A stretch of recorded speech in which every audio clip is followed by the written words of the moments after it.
Hello, everyone. Happy Friday. Welcome to the weekly show of What is School For? My name is Dr. I.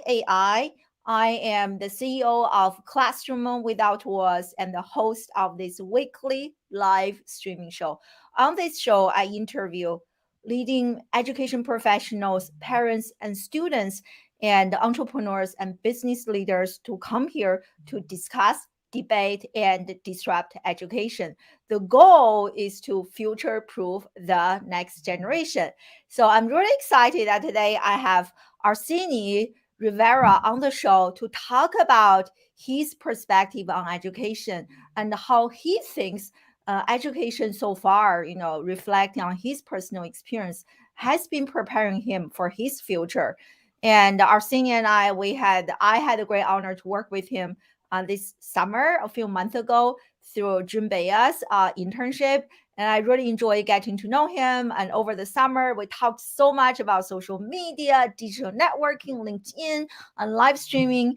And so it was a really incredible experience. And I'm really excited to have you back, Arsini, on the show and to talk more about education because oftentimes when we are talking about education, the only people who are involved in the conversation are teachers, policymakers, or missing students. So students' voice is definitely missing. So really excited. For those of you who don't know who is Arsini, and he is a high school senior, and he is absolutely passionate about computer, math, and business, which I think is a perfect combination, numbers, business, technology, and very nice combo.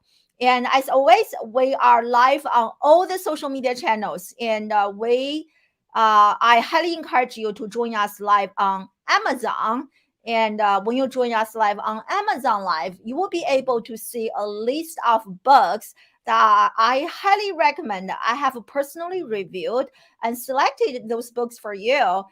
Those are the books related to parenting, education, and why the education model is broken. So join us live on Amazon Live.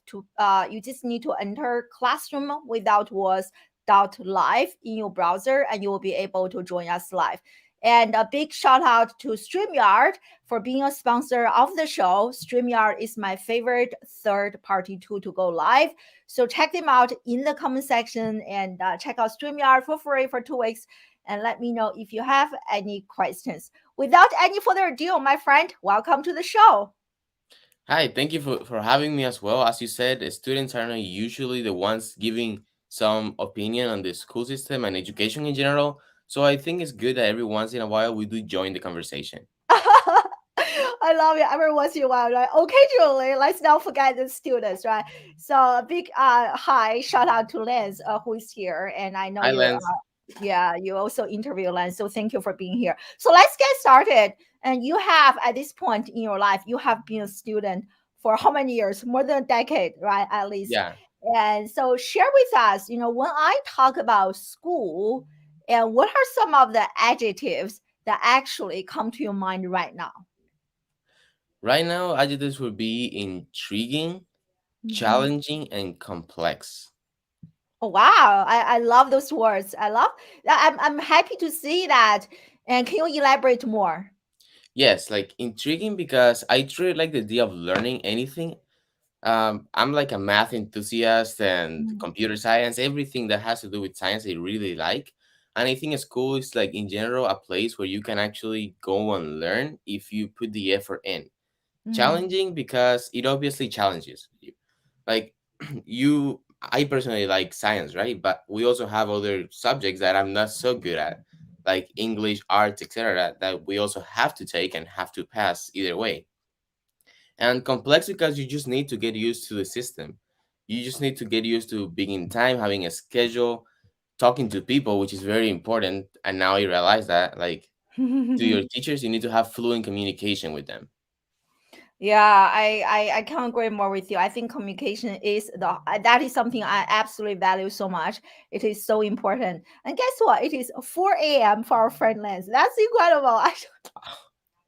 I don't know how I can't do that. Yeah.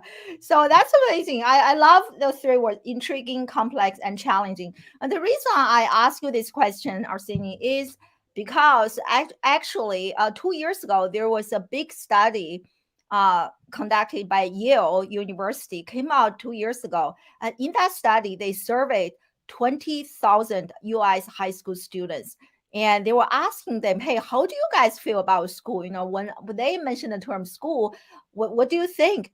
So in that study, and 75% of US high school students are feeling very negative about their school, including three dominant emotions, such as they are feeling bored, tired, and stressed. And you are a high school student. I think it's perfect that I ask you this question.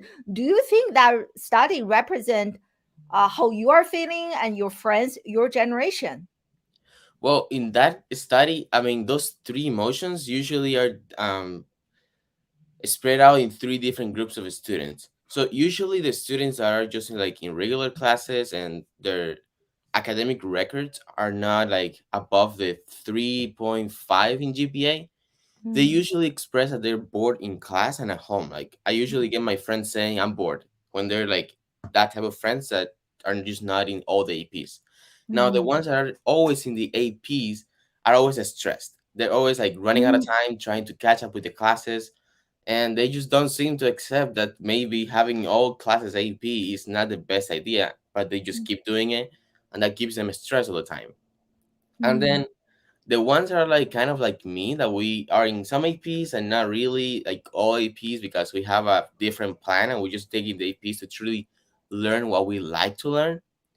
We usually feel tired because we don't stop. Like the whole day when we're not in school, we're working on other projects that we have, like social media, marketing, or learning new skills. So we get to the end of the day and we basically had no free time throughout the entire day. So we're mm, always like half tired, always like after the coffee, just to keep mm. ourselves alive. But yeah, it does represent what the life of students are is like in high school as well. Yeah, very interesting. I love how you give us like three categories. So, how about you? What do you love the most and the least about your high school experience? What I love the most is learning, meeting new students. Like Mm, right now, I started a club after school with this computer science new learning. So I'm really interested in that. And I love knowing new people who have new ideas. Most of the things that I actually do are inspired on what my friends or teachers actually think. Not mm, everything that I do comes out of my head. Sometimes I have to ask them for help or advice. And so that's the beauty of school, communicating with so many people, meeting so many people, and learning from so many different ideas and points of view. Now, the thing that I like the least is the amount of forced work that we have, like mm, the homeworks. Sometimes they help, like especially if it's in math. Most of what you need to do is practice. However, I think it's like too standardized to give students homework, and not always do we need it because it depends on like how confused you are on the topic. mm, It doesn't really mean that every time that I go to a math class, I'm going to need a bunch of practice and stuff. Sometimes like basic algebra, I already know how to do that. But they still give me like a 3-page homework, which I don't really want to do or need to do. mhm, And that's mhm, the leading reason that most students actually don't have a perfect score in their class. They're mhm, scoring like 100 in the tests, but then they're lazy to do their homework and they leave it aside and they end up getting a B in the class. mhm. Yeah, I love how you describe this, like forced homework. I agree. You rather use that time to do some of your or work on some of your passion projects, right? Yeah. Instead of being like doing the repetitive task. So, can you share with us, like, if you when you think about your day to day, like how much time do you spend, or maybe during a week, like how do you allocate your time? How much time do you spend like working, taking classes, working on homework, and how much time do you spend like on your passion project? So basically, I wake up every single day at around 6:45, 6:35. I get ready and I go to school, and it's like a school until 2:50 or 3:20, depending the days that I have the club meetings after school or I don't. When I go home, I usually do homework for an hour or two just to catch up and make sure that I know everything that I did in class. And from that point forward, I either learn about my passion projects or work on them until around 9 p.m. And that's when I actually just stop working. Mm. Usually, if it's a weekend, I may let the unhealthy obsession take over me, and I'll spend until 1 a.m. just researching and working on new stuff. Mm. But that's usually my schedule. Yeah, I love it. And I ask you these questions because actually this morning I just saw a tweet from one of my favorite educators talking about how the system needs to encourage more students to work on their passion projects, less time on homework. Have you ever heard of, Google? They have the 20% rule. Have you ever heard of that? No, I have never heard So that. what that means is that like Google, they have this 20% rule, which means that every Friday, so their employees spend 20% of their work hours on their passion project. So every Friday they will not be doing work related work stuff, but actually be working on their passion project. So that's how they spend 20% of their time. And that's how we got Google Map. That's how we got Gmail. It's not from the work related project, but actually came out of the passion project. So I think that was really interesting. And that's why I'm asking you. So it's nice to hear how you are actually allocating your day to day time. So very interesting.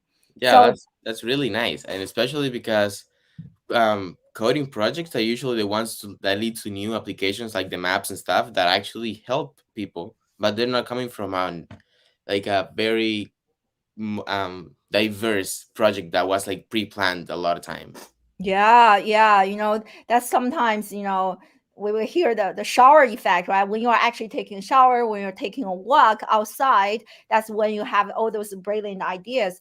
So, really interesting. Yeah, like as I mentioned earlier, this summer, you and I through Bayer Group, which is an amazing organization, for this paid internship, that we were able to work on quite a few different projects. We talked about live streaming, we talked about social media, digital networking, and I'm and LinkedIn. So I'm curious, how is this type of learning through me and also through the Bayer Group company? How is this type of schooling or learning different from traditional sitting in the classroom type of learning? Well, like the main difference that I would say that we had in the summer was that I was there because I chose to be there. Like Mm, I was not forced to be there. School, yes, I choose my classes and I choose when I wanna. I mean, which ones I want to do and which ones I want to put my effort in. However, I don't truly like chose to be there. Like I simply mm, went because it's a standardized thing in society. And Baya Group was like, you're here, and it like you staying in this program depends only on how much effort you're capable of putting in this program, which mm, is like what I love about the program and about like AP classes per se. It's like you're there because you want to, and it depends on mm, how much effort you put into it that you're actually able to stay in those classes. Now, the second thing, we used a lot of social media. We communicated a lot with June and with the teacher, which is not usually the case with like traditional schooling. It's like you communicate with the teacher and the CEO or the principal when you're like in class, but then you don't mm. actually talk to them as much anymore. However, during the summer, we're talking like throughout the entire day, and we were planning the Instagram takeover towards the end of the internship and all this stuff.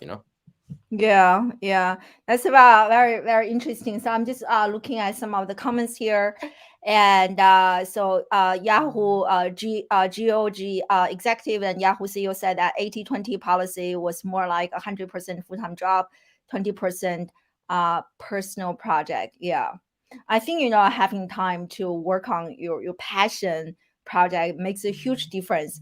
So here's a question. So, when you were younger, did you like school? I guess a bigger question for this is that did you realize your relationship with the school change over time as you receive more schooling? Absolutely. When I was young, I truly didn't like to be at school. I would actually make up an excuse almost every single Friday to be absent to school. Because I, like, by Friday, I was burnt out. I didn't want to go anymore. However, as I grew older, I actually tried, like, taking control of my education. I actually took Mm, control of what I'm doing.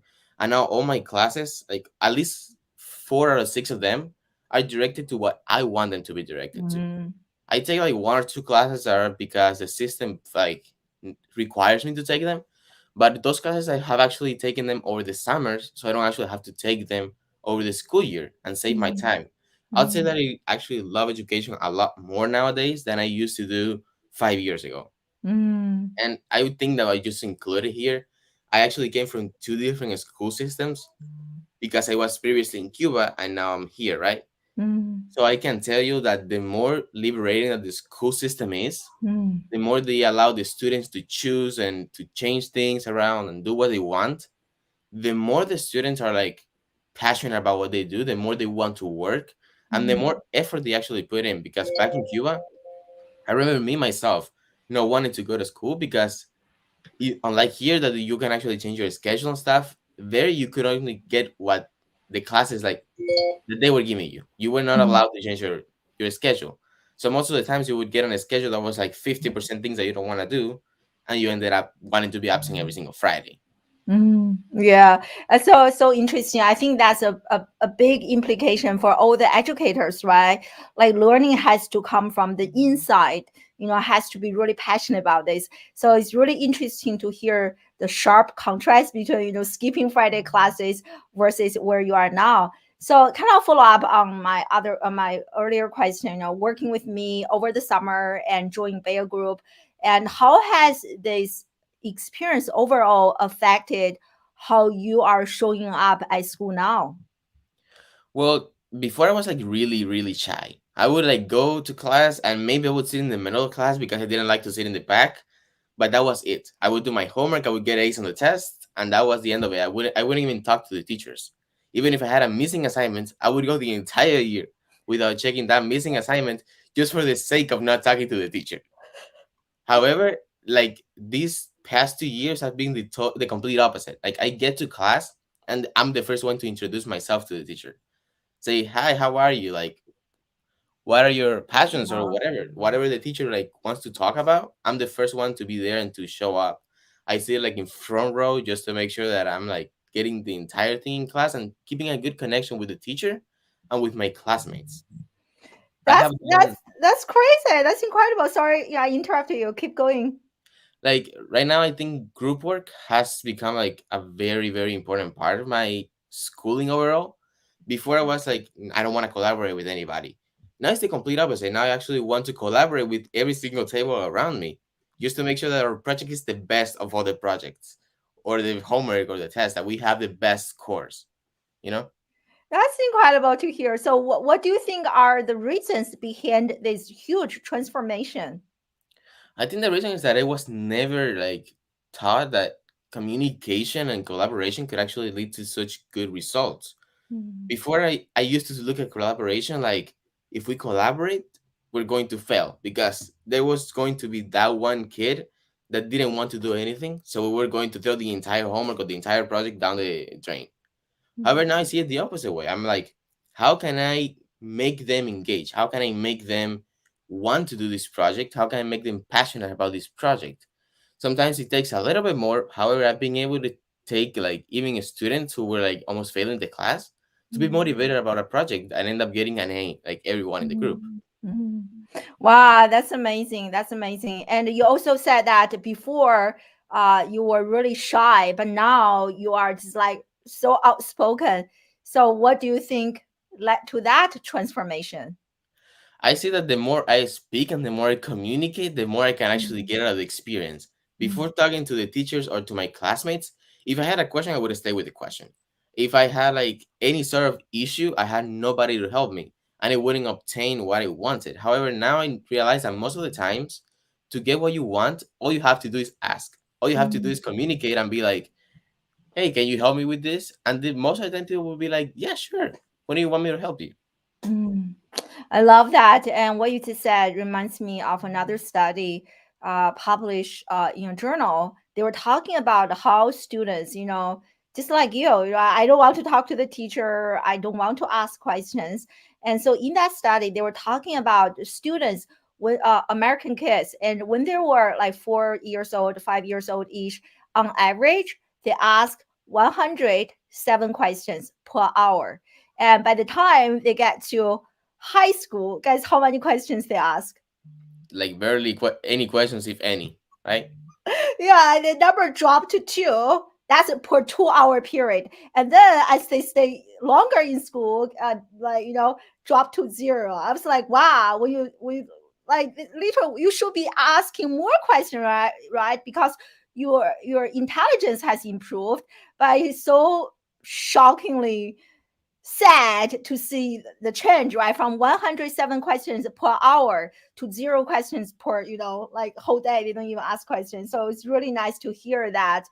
So why do you think, I want to go a bit deeper, so why do you think you are so afraid to ask questions? Not just you, like students in general. Why do you think are so afraid of asking questions even though you actually don't know the answer? Well, I think there are two main reasons. For me and for my friends, I have asked them and I have had this conversation with them before. There are two main reasons. One, we were all like really embarrassed to ask the question that everybody else knew the answer to, and we Mhm. we're just going to make a fool of ourselves. Like that was like the main issue. And then after that, we were actually afraid of rejection, like the teacher or the classmate being like, "I'm not gonna help you," or "I don't know how to do that. Can you find someone else?" There is just something about that that really kept us nervous. Like, what if they say no? And that is the main reason that we never asked for anything, for a Mhm. grade change, a fixing our grade, anything. Yeah. How about when you have like questions nobody has asked and you really have a question and you still don't want to ask, right? Just have the question stay there, right? Yeah, because before my reasoning was, if nobody has asked it, if nobody's curious about it, then they probably know the answer to it. So why am I going to ask and make the fool of myself? However, Mm. as time goes by, I have realized that when I ask the question, even though nobody else has asked it and everybody looks at me, it's not because they think that I'm a fool for asking the question, because when the teacher starts explaining, they actually go to their notebooks and they start writing notes, which means that they Mm. didn't know it either. And this is something that I have like learned over these past 2 to 3 years, you know? Yeah, and I so agree. There's no stupid question, even if you feel like this question is like the stupid question ever, and like no, like I have been a teacher for so many years. Even like simple question, the questions that I do not enjoy is, will this be on the exam? So that is, but I mean that's another topic, reflecting and on the education system. Yeah. Hey, my friend, thank you. Yeah, I'll stop. So I want to shift. So really interesting to hear the differences and how you are showing up as a leader, right? And like how you almost like changed your personality, right, from being shy and to like where now speaking up for yourself. And also you mentioned earlier that you started a math a club. So I'm curious, what inspired you to start this club? Well, this year, over the summer, I had already been seeing a lot of computer science, a lot of coding, a lot of programming over YouTube. And when I entered high school, there was this class that I really didn't really want to take, and they just put it in my schedule to fit in a hole. And I was like, "Can you remove this class and put me in the computer science class principles?" And Mhm. that's when I met my computer science principles teacher, who really inspired me to start this club. Like she showed me like more in depth what coding was and what the possibilities Mhm. of coding were. And that's when I was like, "This is great! Like, why more people are not doing this? This is literally how you make machines smarter, how you make them faster, and how you make them help humans in general live a Mhm. better life. Why is not more Mhm. people dedicated to this type of profession?" So I started the club because after doing some research and asking some people, I realized that the main reason for this was that people thought that computer science was the class for kids who were Mhm. not doing good in math, which is like the complete opposite of me. I have always done good in math. I actually like math. I enjoy doing it.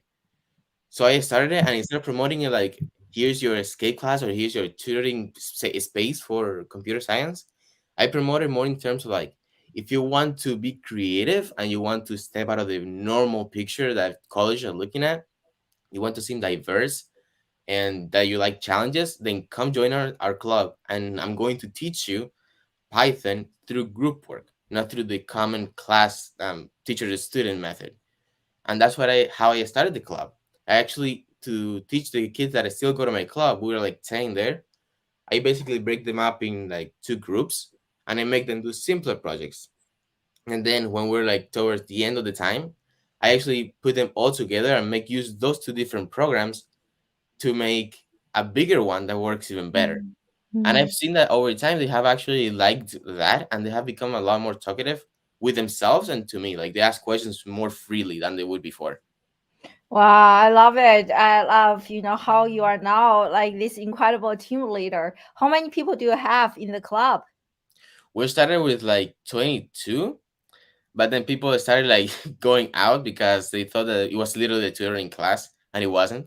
But now Mm. we have 10 people, but like it's like really, they're really into the thing, into Mm. programming, because we have covered what the normal classes take like months to cover. We're almost there, and we're only meeting like 1 hour a week, Oh, wow. and we're That's almost catching up with the classes. So it's like we're Yeah, going. I can almost imagine that you guys maybe one day you will start your own company, right?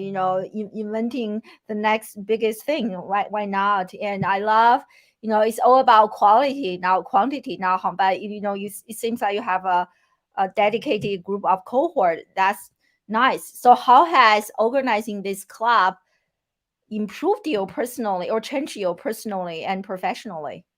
Well, as I said, like I had changed my personality a lot because I was no longer the kid who was like, I'm not gonna ask any questions. I'm not gonna ask for a grade change.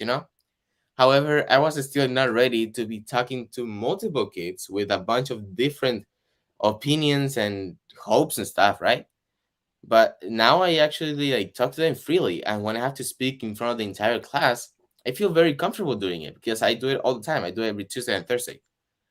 So yeah, it has This really. is so amazing. I need to make some noise for this. I love this. How like a summer of working with me and through the Bayer group and with Bayer group and has just changed your personality, like that's just like so incredible. So I love it. Congratulations. Thank you. Really, yeah, I love hearing those updates. And so let's talk about social media. I'll shift our focus a little bit because that is something we spend lots of time in summer talking about, and that is something that I think many people in your generation, I don't know, have healthy, unhealthy, constructive, destructive relationship with social media. Social media is a big topic. So I want you to share with us, everyone joining us live right now, watching the replay, how was your relationship with what was your relationship with social media before you joined this summer internship versus how is your relationship with social media now after we spend the entire summer talking about social media and LinkedIn. So can you kind of share that before and after picture with us? Well, like before, I didn't. Well, first of all, I didn't know that LinkedIn existed. That was the first thing. I didn't know LinkedIn was a thing. For me, social media was YouTube, Netflix, TikTok, Instagram, and Twitter. That was it. There was nothing else for social media. And social media was like the entertainment area. Some people would call it, oh no, I use it for business. But when I would ask them, how do you use it for business? They're like, I make TikTok dances. I'm hoping that one day I'll blow up and then I'll be able to sell my t-shirts as my merch for TikTok. And it was like, that's not really what business is all about. Like, business is a lot more complex than just you dance and then you have people that buy your t-shirts. That's not the whole idea in business, right? And after this summer, I actually started seeing like social media as the actual tool for business, not Mm. only for attracting people, but also like for marketing whatever you have. Maybe what you created is not itself a social media content, right? But you are actually sharing it out with a lot of people, marketing it, and meeting people who are actually interested in what you're doing, and they are interested on promoting what you just did because they're also passionate about it, and they will help you like promote it. It's like it's like communicating with a lot of people, Mm. communication worldwide, more specifically. Yeah, I love it. And it's so interesting what you say, like do TikTok videos and your video will go viral and then you're going to sell t-shirt. But do you know there are actually lots, I think that's probably what many students are thinking. And but like so many articles and publications have actually talked about this of how influencers like have million followers, they couldn't even sell a t-shirt. Have you ever read articles like that? So it's totally like different. So how do you, so what's your relationship with social media now? Like how do you use the social media now? And now you mentioned you didn't even know LinkedIn is a thing. Now you are, I think, more active on LinkedIn. So share with us your current relationship with social media. Well, social media right now is like more professional to me. Social media Mm, is another workspace that is you have to work a little more on because differently from other jobs, you cannot just go to social media and start getting a paycheck every Friday because of what you're doing, right? You need to spend some time, you need to create a following page, you need to create trust with your followers, right? mm, But overall, it's also another place to work at and also a very good place, as I said, for communication worldwide. mm, Maybe you cannot have a friend that likes marketing and trading and this kind of stuff because they're in Australia or England or China, right? But mm, you can actually talk to them through LinkedIn, Twitter, Facebook, YouTube, any of those platforms. You can actually communicate with them and you can mm, actually meet them and know more about who they are. Social mm, media always shows not everything a person is. However, as much as influencers try to make it seem like the person on social media is one and then the person privately is another person, there's always like there's like similarities between who you're in social media and who you are in real life. Because you're not absolutely. gonna share an opinion on social media that you don't actually believe is true in your real life because then that wouldn't work for business or anything. Like I don't know why anyone would actually try doing that. Yeah, such a good point. I think having that alignment between the persona that you are building on social media versus who you are as an authentic person, I think that is so important. And you also want to feel good about this, right? You don't want to create this fake identity and then you will be feeling twisted internally, right? Yeah. So so also share more with us regarding and how like your peers are actually using social media. Do you see them, more of them are, you mentioned entertainment, so do most of them use social media as a way to be entertained? Do you also notice that some of your friends are actually using social media to create, like sharing their voices, sharing their stories, sharing their passions? So do you see that a lot? Well, I do see them like, especially after we did in the summer. I actually invited them to most of the live streams that we did. There were like two, and then the one at the end of the year. So I invited them to all those live streams, and after seeing all of that, they actually started like publishing on social media. Not like I do. They don't publish like complex content that is specifically meant to help people, but they do share their experiences. They share what they're doing in the day by day and how they're feeling. They communicate a lot more with people through social media. Mm, This idea that was like in school, we communicate with the teacher and the classmates, and then at home we just communicate with our very close friends. This is not no longer the idea. Now we communicate with mm. everybody, classmates or not classmates, through social media or whatever it is. That's incredible. I think that is, really important. That's really how we develop our communication skills, not always talking to our friends, but actually talking, across generations, across the continents, right? I think that's, yeah. But do you see more of your friends and who are now in this internship program, who didn't spend summer working with me? Do you see more of your regular friends also use social media, like for creation, like kind of documenting their journey, or most of them are just kind of passively consuming information and entertainment? Well, absolutely. As I said, some of them are actually trying to use more social media Mm, to create their own content. However, most of them still use social media just to consume content. mm, It's still the reason that they are not finishing their math homework because they spent 7 hours continuously on YouTube or Netflix from the moment that they got home to the moment that they went to sleep. mm, And I think that this is a very unhealthy relationship with social media because, in my opinion, social media should be the thing that we should be using to work, teach, develop everything. It's literally you're talking to people worldwide in seconds. It's the best mm, opportunity that we have ever had in history to evolve as a species, and we're not using it. We're mm, simply using it for the sake of entertainment. mm. I so agree. And when those social media tools are actually designed to make you feel addicted, right? The moment you are on, it's just like an hour, 2 hours can be very, very unhealthy. I so agree. But when you are actually using this as a business tool, as a content creation, just like for me, once I finish, I finish. I don't feel the urge to be constantly on my phone all the time. And yeah, much better balance. Yeah. So, what are some of the social media platforms that are really popular among your peers nowadays? The most popular are like TikTok and Instagram. However, Mm, lastly, because of the presidential elections and all this stuff that everyone was like really interested in, Twitter has also become quite a interesting social media between us. However, I don't think there is anyone in my age group that actually uses Twitter to publish content. And if there mm, is, it's usually like a memes page. It's not actually like any sort of constructive post. mm, mm. So, why do you think is that? Because Twitter, since it's like writing, they would actually have to try and appeal to their audience's feelings. They would Mm, have to try and make their audience feel like the person behind those writings or those posts, tweets, is someone who they can trust. And this is hard to do through words. I mean, hard to do through text than when you speak. When you speak, they see you, you seem like confident of what you're saying, whatever. mm. When you're in tweets, if you say something wrong and you didn't cite your evidence, you will most likely be seen as a guru that doesn't know what they're doing and they're simply trying to gain clout to sell something later on, you know?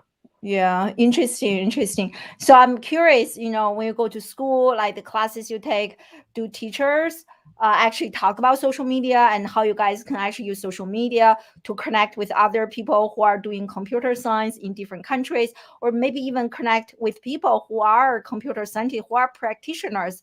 And do you guys talk about things like that? Well, in my computer science class specifically, we do talk about that.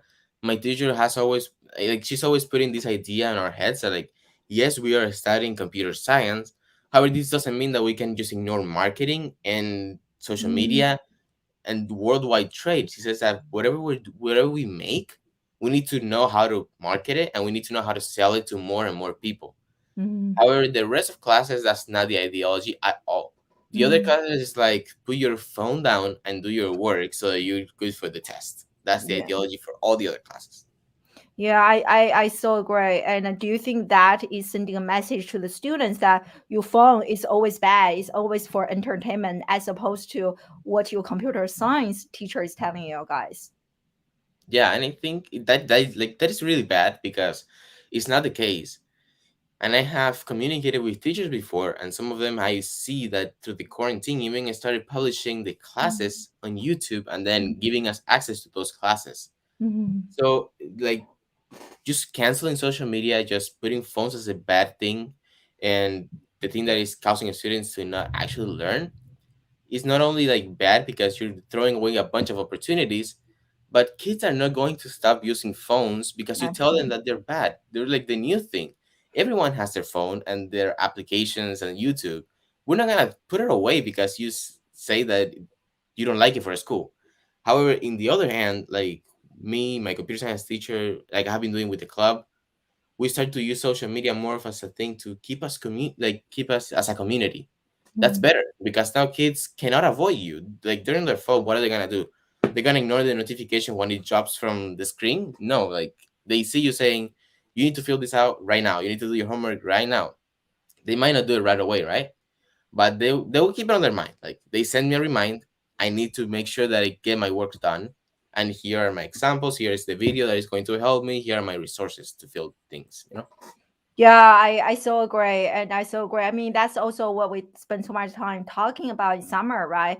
Like, really use this as a constructive tool to develop who you are personally and professionally. And that's why I agree with your computer science teacher, right?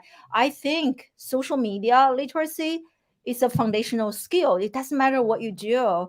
And you have to be able to do storytelling, story selling, like market yourself, right? Remember, we talked about if you are not marketing for yourself, nobody else will be doing this for you, right? So we always have to be our own advocates for the things that we're passionate about, talk about it. And so here is a question. So how has your perspective on career and college has changed since the summer working with me and through the internship? So on college, my views on college have actually changed because now I am more motivated to go to college. Mm, Before I was like going to college is the right way to do things because they're going to take me like to success. Now I mm, see that it's not the case. However, I do see that it's the best way to learn something that is productive and that it helps society. Not in mm, terms of just schooling because you want to know what Shakespeare wrote on his time, right? But more of like I can go to college and I can learn medicine, I can learn computer science, I can learn physics and work for NASA one day, right? That's more of the ideology now in college. I see college as the best tool to learn whatever we want to learn, especially the ones that seem the most competitive and the people say that they may be unhealthy because of how competitive they are. However, the way I see it is like us humans need competition to want to do something. If mm, everyone was able to have the best job and have 100K paid a year, nobody would be competing to have that job. Everybody mm. will be competing for the one that has 200K a year, you know? So that's really like over this summer, I see that one college is really important and marketing is also really important to be able to sell and promote whatever you make. That's incredible. And I think the biggest difference from like our conversation so far and working with you in summer is that you really know what you want. I think when you know what you want, you can get a lot more from college, from any type of education. But like, I think discovering that passion is almost like the first step, and which allows you to capitalize on this, educational experience. So I'm really happy to hear that. So where do you see yourself, like in a few years? Well, as I mentioned, I want to go like through college and one of the competitive ones, but I also want to communicate with the students in that college. I think that colleges, just because of the amount of people in there, are going to be way more diverse. Mm, Therefore, in a few years, I do see myself already graduating from college, but also having a wider network of people who are interested in in the same things that I am interested in, who I can work with, and hopefully raise either a company or a business or something that will help us and it will help the society in general improve and become better. mm. I love it. I love it. This is amazing. And just to wrap up our interview and kind of going back to what we started earlier, we're talking about education. So, if you could have a magic wand, what would you like to change about education or traditional schooling? Well, I would love to change if it was possible, a student's opinion on a school. I feel like many kids feel like a school is not the place that they should be wanting to go to. However, like it's in our nature. We want to learn. I wish like more of them will realize the importance of schooling. I mean, not schooling. I wish more of them would realize the importance of education, of Mm, knowing how the world around them works in terms of science and how to communicate with people and market worldwide things, like mm, be good at marketing, either in social media, physical items, trading, whatever. But I feel like that would be really a good improvement, which I also think that can be done. And I hope that in the future we are able to make that happen because we just need to change their state of mind since they're really young. Like from the stage that they're really young, we need to start putting that idea on their heads. Like you need to want to go to school. It's not that you just have to go to school. You need to want to go to school to learn skills that will help you and will help everyone you care about. yeah, I love it. So do you I love how you want to, not because you have to. And I feel like students like you are rare. Like you are one of the few who are like so passionate about learning. But do you see most of your peers, are they as passionate as you are about their life, about learning? Like, wow, I'm so passionate about this. Or do you see a different picture? Can you share that with us? I see a very different picture, even in the students who have AP classes. Like I asked them, why do you have so many APs? Your focus is on science, so why do you want to have an AP history class? Maybe they like history because I personally like some parts of history. Maybe they like the history they teach, right? But their usual answer is not that. Their usual answer is, oh, because it gives me good college credit. It makes me look Mm, nice in colleges. I don't like any of my classes, not even the AP sciences one. They don't like them, which makes me think, do they even really like science? or are they saying that they like science because their parents told them that that was the best way to be successful in college? Mhm. It's so. What do you think about it? It's so sad. Yeah, I think that we should like try to get them more often to realize what they want to do rather than what society thinks that they should do. Because kids who I know that they know what they want to do, trust me, they will spend until 3 a.m. just to understand the topic that is probably not even going to be on the test. But they like the class, so they want to know it, and they'll spend as much time as is needed to just learn that one topic. However, then there is these kids with AP classes and A's and all this stuff that you truly look at the records and it's like they just memorize things. They just memorize things, they throw it on the test, and then the year later, you ask them, how do you do this? And they don't know how to do it because they never practiced. They were never passionate about what they're doing. Yeah. I mean, I feel that's the majority of students. Do you agree? Yeah. I see that like every single class, like the majority, is that the case. Yeah, and it really do things to make you look good. I mean, you answer it so perfectly, right? Like, yeah, make me look good. And many people continue this pattern, right? I was a victim like that. And that's why I started my own company because I got so tired of doing things that make me look good. For like, once you continue on this path, if you do this for 3 decades, you will really have no idea what you want to do because you are just getting so used to listening to other people tell you to do things to make you look good. And by the end, I'm like, why am I even doing this? And that's why I truly believe that's why people have a mid-age crisis because you have been spending half of your life doing things to make you look good. Like, how long can you maintain that? Like it's exhausting to really do that. Yeah. So Yeah. here, I think like people do that and then they're scared of what's gonna happen if they do what people are telling them not to do. Personally, like my focus throughout entire high school was medicine. I had taken every biology and anatomy class that was there. So when I switched to computer science, all my teachers and my parents were like, "What are you doing? Why do you change last minute what you want to do?" However, I did it because I know that even mm, if they're like not agreeing with me right now, that's gonna last maybe a month or 2 months. But mm, after that, after they see that I'm actually passionate about what I'm doing and that it's actually going well, mm, they're gonna change their opinion. And it was just like that. At the beginning, everyone was like, "What are you doing? What are you doing that? What are you studying on social media? You shouldn't be studying on social media. That's not gonna mm, help you."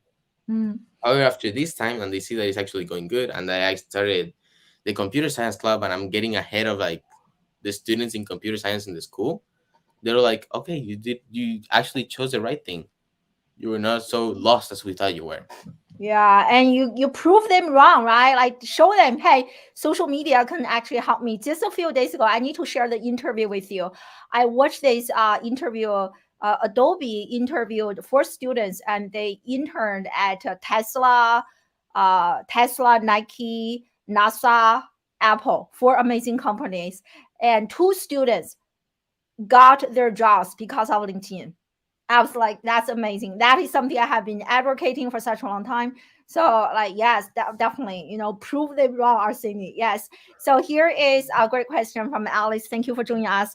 So, if any, what changes do you think should be made to schooling so that students can feel more motivated to enjoy learning? Like, be where you are, right? You love learning for the sake of learning. Great question. So I think that we should leave it more open for the students to realize how they want to learn. Because I personally don't like the traditional methods of like reading over and over again your notes. I don't even like taking notes in the first place. Because I think that most of the times I don't use them. I actually take the notes and then I put them in my box of papers and I forget that they're there. Give students a resources and teach them since they're very young how to collaborate. The more they collaborate and the more they talk to their peers and they realize how fun it can actually be to learn, the more motivated they're going to be to learn. And then make it competitive. I don't know when we came out with the participation trophies. I don't think they help. I think that we should make it competitive because the more competitive it is, the more students are actually going to want to go and do it and make it competitive. Like something that my school has implemented. I haven't seen it in every school, but I really like it. Is that like the recognition awards are separated by classes. It's not like, oh, you were the best student of the school. No, no, no, no. You were the best student. You were among the best students in math, or you were among the best students in science this year. Mhm. That's like so that they can focus. Like, okay, I'm not the best student in English, okay, but I got one of the best awards for science because I'm Mhm. passionate about science, and I am going above and beyond when it comes to science. You know. I love that. That's amazing. First of all, I love, healthy pressures, like healthy competition can really push you. I totally agree. And yeah, and when you think about life, for me, like for all everyone, we don't require everyone to be so good at everything, right? But why do we force that onto our students?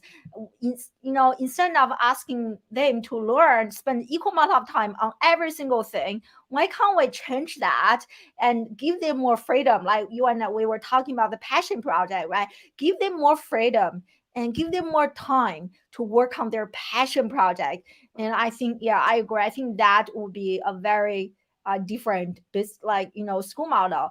And just like my watch my own kids, they are completely different. My 10 years old is absolutely loving history. My 7 years old is so into coding. Like they are just come from the same parent. They learn very, very, very, very differently. So I love that. And here I really love this from Karen saying that good teachers can inspire young students to want to know more. I agree. I think there was a quote that one of my students actually shared with me is good teachers I teach and then there's like a few statements, and the highest level is that the best teacher inspire, and that is really ignite the passion inside you. So you are like Arseny, like you are on this journey. You can self teach. You don't always need people to teach you, but you need people to guide you to uncover what is something that ignites you. And I'm so happy that you discover that. So yeah, and kind of following up on this, I have a question here that I wrote down. I want to ask you. So earlier, and you said, I think everyone watching this can definitely see you are so passionate about computer science. But many students that I work with, just the last 2 weeks, I gave two talks, different universities, graduate students. There are even graduate school students, like master, PhD level students, even at that higher education level, they are still have no idea. Like I have no idea what I'm interested in. They just continue to take more classes, and I think that is very wrong. By the way, I think you need to pause, discover your passion, and then take more classes. But anyway, so how did you discover your passion? And for those people who are still struggling, like I have no idea what I'm interested in, and I'm sure you'll hear that a lot from your friends. So how can you help those people discover their passion? And even nowadays in my family we ask each other, what are you obsessed with? Not just passionate, but literally obsessed. So share with us about you. How did you discover yours? And then give us some advice to other students, and so that they can discover theirs. Well, I discovered mine over the quarantine. It was actually like a pretty liberating time because at the beginning of the quarantine, thankfully for my family, we didn't have any issues. And the school was like barely giving any work. They were giving so little work that I would like not. I'm not joking. They would give me like all the work from the entire week on Monday, and by Tuesday I'll be done with all my homework, and I had submitted it to all my teachers already. So I had 3 days a week that I would literally spend from the time that I was supposed to be in school to the time that I was supposed to be sleeping, just going through the internet and just watching YouTube videos, trying out new things. I tried drawing, writing, history, uh, medicine, all those things. I tried them over this time that I have free. I just kept trying and trying new things, cooking, baking, until I actually came across coding, and I was like, "This is actually interesting. This is actually something that I might be interested in." And that's how I came up with mine. So, what I suggest is that you don't use school as your only tool to find what you love. That is your responsibility. That is what you're supposed to be doing with your life. That is actually your purpose in life, to find your passions and what you want to do. So just try out new things and don't be scared of failing. Sometimes it's going to be you're just not good for it. That first time that I tried cooking with, I think it was like a fried rice thing, I actually almost burned everything that I had, and it was horrible. And the first time I tried drawing, I couldn't get the figures to look even similar to humans, So I didn't even like them. I kept trying new things until I tried coding, and at the beginning of coding, I actually liked it. And like when I started, I was actually really bad at it. I couldn't get the computer to even say "Hello World" because I didn't understand how to put things into sentences in terms of codes that the computer could um, read. However, keep trying it. When you find something that you really like, it doesn't matter if it's hard. If you're really passionate about, it doesn't matter how little you know about the topic. Trust me, you will have the energy to learn more about it. You will have the energy to keep trying and to not give up as long as you're passionate about it. If you're Mhm. doing it because someone else told you to do it, you will not last more than a year. A Mm. year later, you will be like, what am I doing here? Well, I love this, and what a powerful way to say that again. When we give our students the freedom, right? So many students nowadays are so overscheduled, right? They don't even have to room to think. So I love how this quarantine, when you have that freedom, you are actually using the free time to explore, trying out all the new things and discover this. I really, really love it. I think for all the parents and educators watching this, and really need to think, how can we free up more room and time for our students, for our children to explore their own interests, not like overscheduling so much. Yeah. And I love the advice you give. That's amazing. Yeah, that's amazing. Yeah. I have no doubt that your future will be extremely bright and you will go so far in life. So thank Hopefully, you. hopefully. Yeah, so thank you for spending an hour with us. And please do share with us, and where can people learn more about you and connect with you on social media, as we're talking about social media. So on social media, you can learn more about me on LinkedIn. I think I have all my other social medias in there. If not, I'm gonna be updating that soon. On my YouTube channel, you can also find me. I think it's called Arceny Reviews. You can actually find me there. I do reviews basically on school, like studying topics. Today we have a video coming out, so stay tuned for that. And on my Instagram, I don't post that often, so nope. Maybe on TikTok, if you search my name, you might find my page. But mostly LinkedIn and YouTube is where I mostly post. I think two are enough, right? Like I think if you can do one, the key is consistency, right? If you can just be really consistent on one channel, I think that's more than enough. And reminds me, I don't know if you know this guy. His name is Pat Flynn, Pat Flynn, very very well known entrepreneur, podcaster, and that's how he started his journey. Because he was trying to get into either law school or medical school or architecture. I forgot, but one of the schools, and he was doing videos reviewing content, reviewing like knowledge and study notes for other people, and that is how his journey took off. And then after lots of people watching those videos, and he started creating like ebook workbooks for other people to purchase. It's like $5, and now he's a multi-million dollar entrepreneur, which is really incredible. It started with like study notes, so when you shared that with me, I was like, yeah, that's amazing. And it also shows how powerful to just share our journey, share our learning with everyone, and leverage the internet. Yeah, amazing conversation, my friend. I really enjoy this. So any parting piece of advice or any parting things, piece of things, whatever you want to say before we say goodbye to our audience regarding education or career or school? Just try to do as much as you can of what you like. Try to find what you truly enjoy doing. Spend your free time doing that. I think that there's Mm, a big misconception that is like when you're young, you should try and enjoy life, and then when you're old is when you actually have to start working. However, the way I see this is like, so you want to send old people to war and leave the young and strong ones at home. It makes no sense. Like when you're young, it's actually the time to develop whatever you like, so you don't have to work until you're 70 so that you can actually start taking vacations. No, work when you're young and find out what you want to do when you're young and you have time and life to do it. And then when you're old, you'll have time to relax and do nothing. So just like try and do as much as you can on your free time. And if you're a parent, encourage your children to do what they like to do, mm. not what like is a standardized or seen as good, you know. Mm-hmm. Yeah, now too. College credits to make me look good. Yeah, I love it. I love it. Thank you so much, Arsini, and thank you so much, everyone, for joining us live. And next Friday, I actually have another young person on the show.